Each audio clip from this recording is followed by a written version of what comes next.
नमस्कार साथियों, उम्मीद करता हूं आप सभी अच्छे होंगे और अपनी अपनी तैयारी में डटे होंगे। आज की वीडियो बहुत ही स्पेशल वीडियो होने वाली है क्योंकि जिस रेस में आप दौड़ रहे हैं उस रेस के नियम आपको समझाने का समय आ चुका है।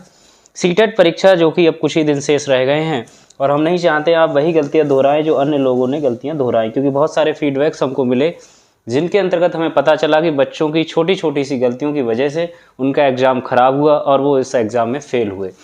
इसीलिए हमने बड़ी ही मेहनत से इस वीडियो को बनाया है जिससे आप तक ये खबर पहुंचे कि हमें अपनी तैयारी को जो है सही दिशा में ले जाने के बाद उसको सही अंजाम भी देना बहुत आवश्यक है।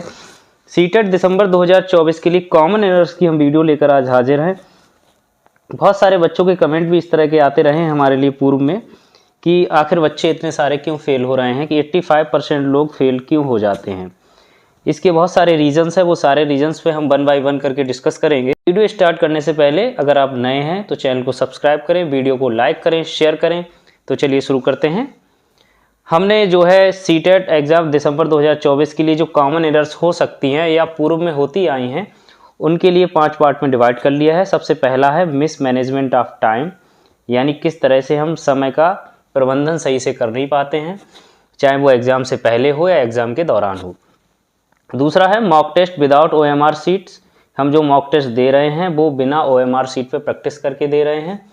और तीसरा है रॉन्ग लैंग्वेज सिलेक्शन, यानी भाषा 1 और भाषा 2, लैंग्वेज 1 और लैंग्वेज 2 में हमारी जो कन्फ्यूज़न है वो हमारे लिए काफ़ी घातक साबित हो सकती है।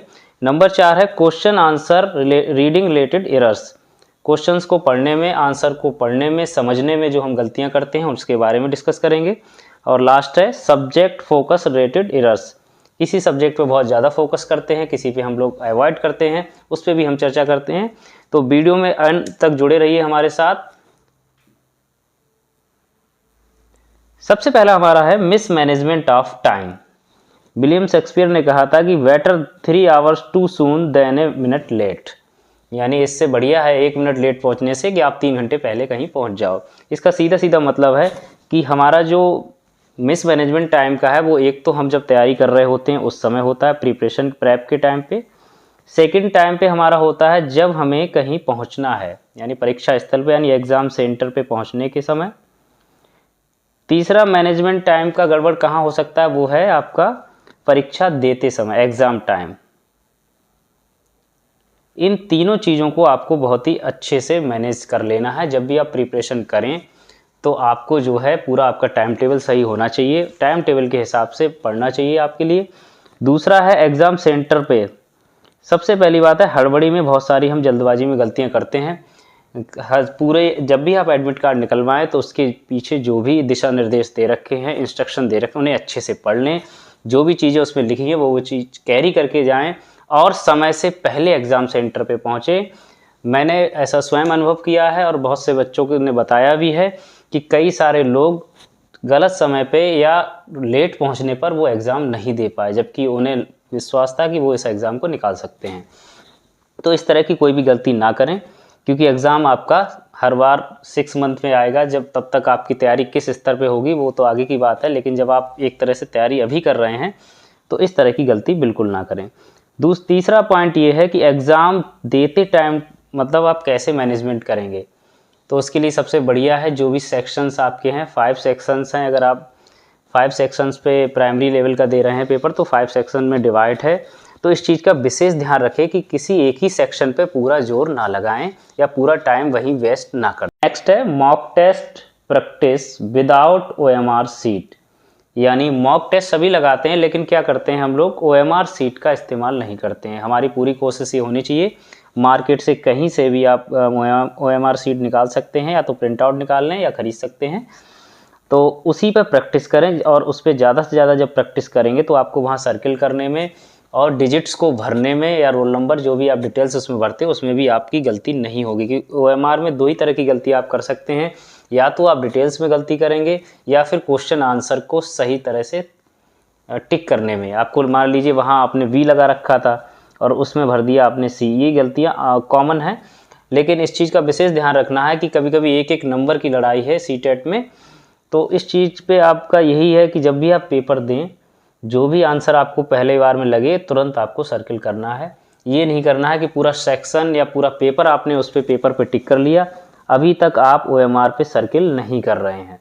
जब लास्ट में हड़बड़ी में आप सर्किल करेंगे तो आपकी गलतियों के चांस बढ़ जाएंगे। और कई बार ऐसा होता है कि पहली बार जो आप आंसर पिक करते हैं वो ज़्यादातर सही होता है, और जब दोबारा उस पर लौटते हैं वापस तो उसको बदलने का प्रयास भी करते हैं। तो इस चीज़ से बचने का एक ही तरीका है, जैसे ही आप आंसर देखो, क्वेश्चन को पहली बार में ही अच्छे से पढ़ो, आंसर पिक करो सही से और उसको तुरंत सर्किल कर दो। नेक्स्ट है हमारा रॉन्ग लैंग्वेज सेलेक्शन। बहुत सारे लोग इसी कन्फ्यूज़न में रहते हैं कि हमने एग्ज़ाम में किस तरह से लैंग्वेज 1 और लैंग्वेज 2 को सेलेक्ट करना है। देखिए आपके एडमिट कार्ड पे सीधे सीधे आपकी लैंग्वेज 1 कौन सी है, मान लीजिए लैंग्वेज 1 पे की जगह पे आपका हिंदी लिखा हुआ है और लैंग्वेज 2 की जगह पे आपका इंग्लिश लिखा हुआ है। तो इस चीज़ का विशेष ध्यान रखेंगे कि जो भी आपकी लैंग्वेज 1 होगी उसके क्वेश्चंस 91 से शुरू करने हैं आपको। सीधी सी बात है, लैंग्वेज 1 अगर हिंदी है तो हिंदी का 91 से जो क्वेश्चन शुरू होगा तो आपको वो करना है, इंग्लिश वाला नहीं करना। अगर लैंग्वेज 2 आपने इंग्लिश चुनी है तो वो 121 से शुरू होगा। इस तरह से भी आप याद कर सकते हैं। और अगर आपको वहाँ जाके आप भूल जाते हैं कि हमारी लैंग्वेज 1 कौन सी, लैंग्वेज 2 कौन सी है, तो एडमिट कार्ड पे सीधे सीधे आपका लिखा होता है, उसी के हिसाब से आपको अपनी OMR में फिल भी करना है और उसी के आधार पर आपको क्वेश्चन आंसर्स जो है लगाने। अगर आप गलत पिक कर देंगे लैंग्वेज तो आपके जो है फेल होने के चांसेस के, आप फेल हो ही जाएंगे आप। नेक्स्ट है question answer reading related error.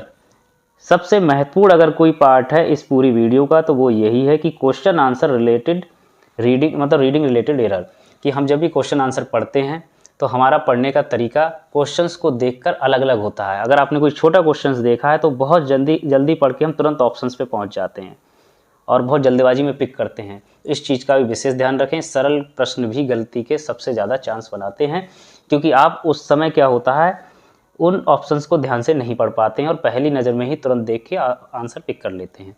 तो सही से पढ़ेंगे। दूसरी चीज़ क्या है, जब भी बड़े क्वेश्चंस को आप देखते हैं तो आपको लगता है ये क्वेश्चन बहुत बड़ा है, इस पे टाइम वेस्ट ना करें, या आप उस क्वेश्चंस को डर जाते हो, तो उसका एक ही तरीका है टैग वर्ड, कीवर्ड्स, जिसकी वीडियो हम बना चुके हैं ऑलरेडी, वहाँ से आप देख सकते हैं।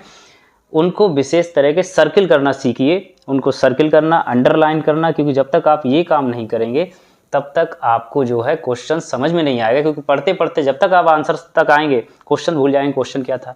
इस चीज़ का विशेष ध्यान रखिए। तो उसके लिए आपको फिर उसके बाद जो भी आंसर्स दे रखे हैं, क्योंकि इसमें सबसे बड़ी बात यह है कि वेस्ट आंसर, यहाँ ये नहीं है कि क्वेश्चन, कई बार तो ये है कि क्वेश्चन गलत और सही है, चलो ये देखना है, लेकिन ज़्यादातर बार क्या होता है कि चारों आंसर लगभग सही हैं लेकिन उनमें बेस्ट आपको चुनना है। तो हड़बड़ी में बिल्कुल ना करें कि पहला ऑप्शन देखा बोले यही सही है तुरंत पिक करके सर्किल कर दिया, ऐसा नहीं है। आपको चारों ऑप्शन को ध्यान से पढ़ना है, तभी आपको आंसर लगाना है।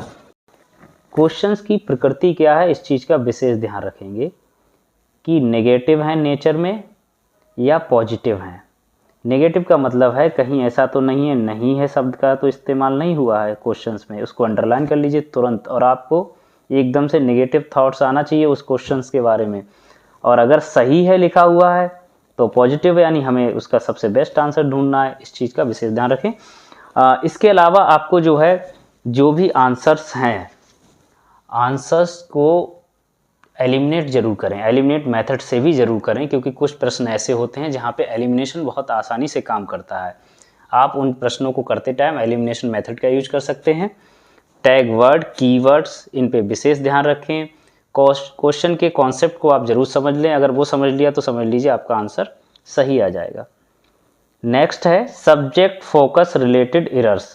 अब सब्जेक्ट फोकस रिलेटेड एरर क्या हो सकती हैं, इसमें सबसे बड़ी बात यही है कि आपके पास मान लीजिए पेपर फर्स्ट है, पेपर फर्स्ट में आपके लिए CDP है, हिंदी है, इंग्लिश है, EVS है, मैथ है।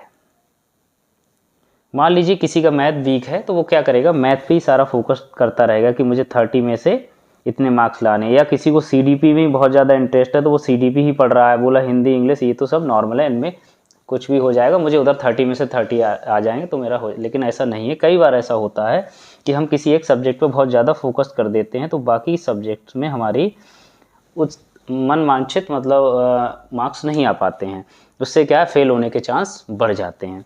तो वहाँ पे हमें क्या करना है, सारे सब्जेक्ट को इक्वल समझ के ट्रीट करना है। अगर हमारा एक कॉन्सेप्ट ये सबसे बढ़िया है कि हम सब में 18 से लेके 20 नंबर लाएं तो कोई दिक्कत ही नहीं है, या फिर किसी एक में 30 लाओ, किसी में 4 नंबर लाओ, किसी में 8 लाओ, तब उसका तो नुकसान ही है ना।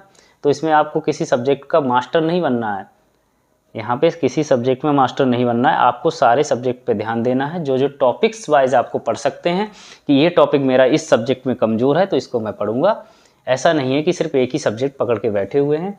सारे सब्जेक्ट को इक्वल पढ़ें, क्योंकि सारे के मार्क्स इक्वल हैं। आपको क्या देखना है, आपको यही तो देखना है सभी 30 मार्क्स के हैं, ऐसा तो है नहीं कि कोई ज़्यादा मार्क्स का है। अब हाँ, ये है कि पेपर 2 में आपको थोड़ा ध्यान देना पड़ सकता है, क्योंकि वहाँ पे SST है या मैथ साइंस है, वो ज़रूर 60 मार्क्स की है, तो वहाँ पे आप फोकस कर सकते हैं। लेकिन बाकी जगह आपको लगभग इक्वल मेहनत करने की आवश्यकता है सारे सब्जेक्ट पे। बाकी अगर आपकी कोई भी क्वेरी हो, कोई भी आपको समस्या हो, तो हमें ज़रूर कमेंट करें। बहुत बहुत धन्यवाद।